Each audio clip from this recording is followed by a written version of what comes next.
Hi and welcome to Gardening Tips on MarkCullen.com.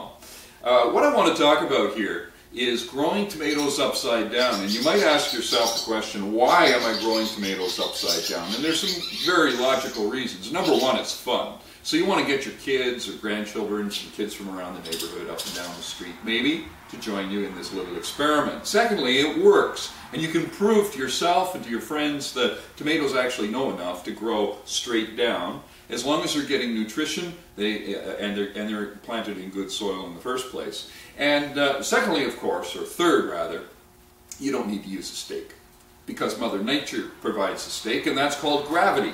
So you want to start with a good, strong, young tomato plant, right, like this, and you want to make sure you've got the collar placed around the tomato plant as per the instructions in the upside down tomato planter. Flip it upside down and take it and place it into the container like so. And I'm just going to hold that like that. I'm trying to do this with my eyes closed. There we are. Now, you're going to fill that with soil. And after you've filled it with soil, you're going to put this reservoir in the top. And this is really the secret to this particular product. This upside down tomato planter is made in Canada and extremely well engineered. The reservoir at the top holds so much water that will actually provide enough moisture to the root zone of the tomato plant that you'll only be watering every second or third day, even in the heat of summer.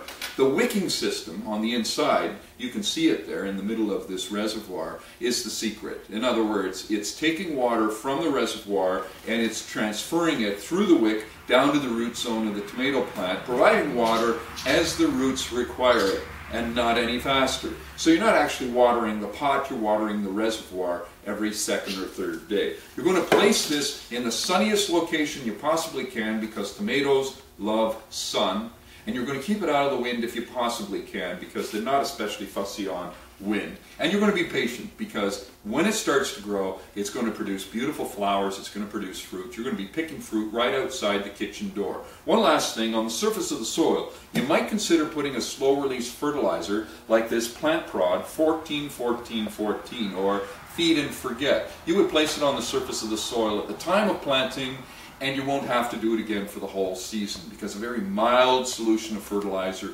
moves down to the root zones as every time you water, or every time it rains for that matter. That's it.